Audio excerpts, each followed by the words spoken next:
नमस्कार। आज के आधुनिक युग में जहां भौतिक सुख सुविधाओं की चाहत बढ़ती जा रही है, वहीं समाज में संत महंत और कथावाचकों की भूमिका भी समय के साथ बदलती दिख रही है। और ये विचारणीय है कि आध्यात्मिकता का प्रचार प्रसार करने वाले ये कथावाचक अपने उपदेशों और आचरण के बीच जो तालमेल क्यों नहीं बना पाते। कथित रूप से भगवान की भक्ति, मोह माया से दूर रहने और सादा जीवन जीने का उपदेश देने वाले इन कथावाचकों की जीवन शैली पर अक्सर सवाल उठते हैं। ऐसा ही एक ताजा मामला जया किशोरी के साथ जुड़ा हुआ है, जिनके कथन और उनके व्यक्तिगत जीवन शैली के बीच विरोधाभास है, ने चर्चा को जन्म दिया है। जया किशोरी को एक प्रसिद्ध कथावाचक और आध्यात्मिक वक्ता के रूप में जाना जाता है। उनकी सरल भाषा और गहन आध्यात्मिकता विचारधारा में उन्हें लाखों लोगों का प्रिय बनाया है। भगवान कृष्ण के प्रति उनकी अनन्य भक्ति, प्रेरणादायक भजन और सामाजिक सेवा कार्य उनकी पहचान बन गई है। वे अपने भाषणों में अक्सर मोह माया से दूर रहने, भक्ति में मन लगाने और साधारण जीवन जीने की सलाह देती हैं। लेकिन हाल ही में एक वायरल वीडियो ने उनकी जीवन शैली पर नई बहस को जन्म दे दिया है।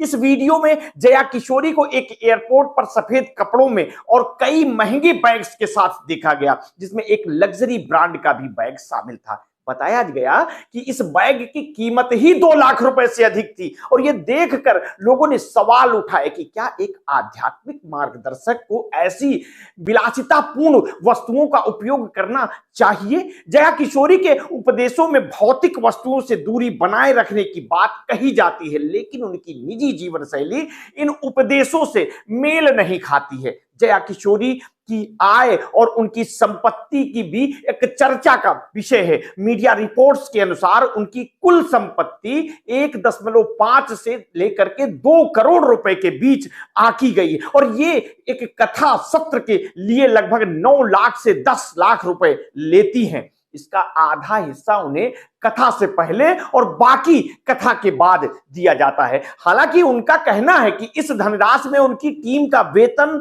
और अन्य खर्चे भी शामिल होते हैं। जया किशोरी ये भी बताती हैं कि वे अपनी फीस का 50% हिस्सा सेवा संस्थान को दान करती हैं, जो विकलांग बच्चों के कल्याण के लिए काम करता है। किशोरी के इन प्रयासों को सराहा भी गया है, लेकिन साथ ही उनकी फीस और जीवन शैली पर आलोचना भी हुई है। और यह सवाल उठता है कि क्या इतने बड़े धनराशि में काम करना, विशेष रूप में जब वो धर्म और सादगी के प्रचारक हैं, उनके संदेश के साथ न्याय करता है। उनके सोशल मीडिया पर बड़ी संख्या में फॉलोअर्स हैं, जो उनकी लोकप्रियता और प्रभाव को दर्शाते हैं। लेकिन इसके साथ ही ये जिम्मेदारी भी आंकी जाती है अपने शब्दों और कार्यों के बीच सामंजस्य बनाए रखें।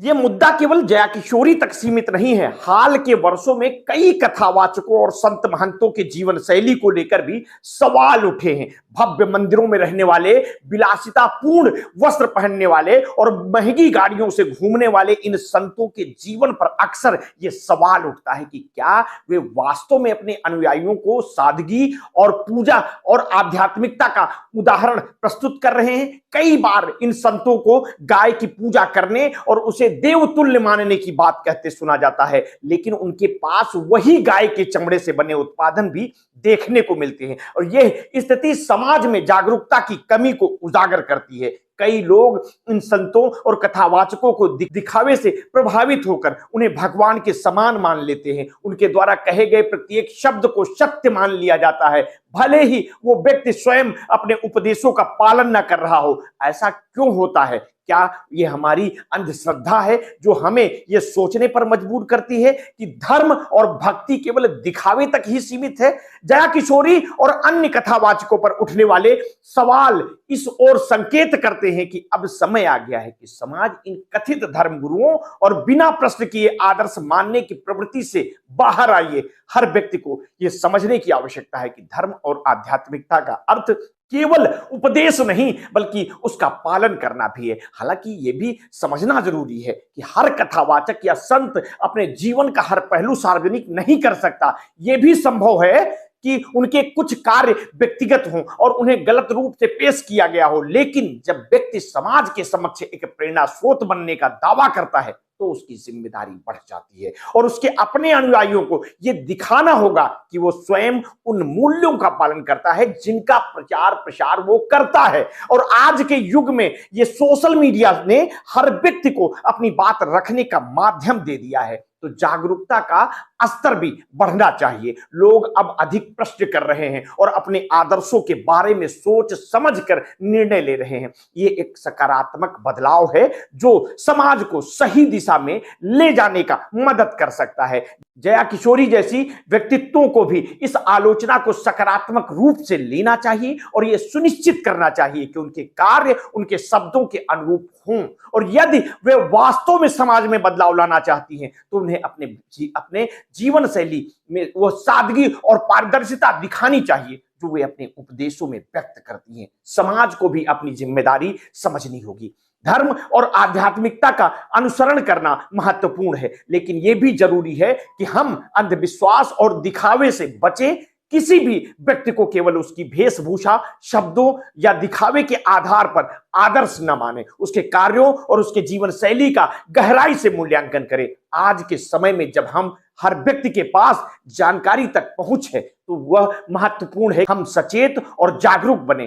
धर्म और भक्ति का अर्थ केवल बाहरी आडंबर नहीं बल्कि ये हमारे भीतर के बदलाव से संबंधित है। ये हमें ये समझने की प्रेरणा देता है कि सच्ची आध्यात्मिकता बाहरी दिखावे में नहीं बल्कि हमारे कार्यों और व्यवहार में निहित है। जया किशोरी जैसे व्यक्तित्वों को अपने प्रभाव का उपयोग समाज को सही दिशा में ले जाने के लिए करना चाहिए। उन्हें यह समझना होगा कि वे लाखों लोगों के लिए प्रेरणा स्रोत हैं और उनके हर कार्य का समाज पर प्रभाव पड़ता है। और यदि वे अपने शब्दों और कार्यों के बीच सामंजस्य स्थापित कर पाए तो वे न केवल समाज में अपनी विश्वसनीयता बनाए रख पाएंगी बल्कि अपने अनुयायियों को सच्चे अर्थों में आध्यात्मिकता की राह पर ले जाने में सक्षम होगी। जया किशोरी और संतों के द्वारा कहे जाने वाली मोह माया को लेकर के टिप्पणियों के बारे में आपकी क्या प्रतिक्रिया है? हमें अपनी प्रतिक्रिया वीडियो के कमेंट बॉक्स में अवश्य दीजिएगा। आपने अगर अभी तक हमारे इस चैनल को सब्सक्राइब नहीं किया है तो तत्काल कर लीजिए, बेल आइकन दबाना बिल्कुल ना भूलिए। अपने स्वास्थ्य के प्रति सचेत रहिए, सजग रहिए। आपने अगर अभी तक हमारे इस चैनल को सब्सक्राइब नहीं किया है तो तत्काल कर लीजिए। बहुत बहुत धन्यवाद।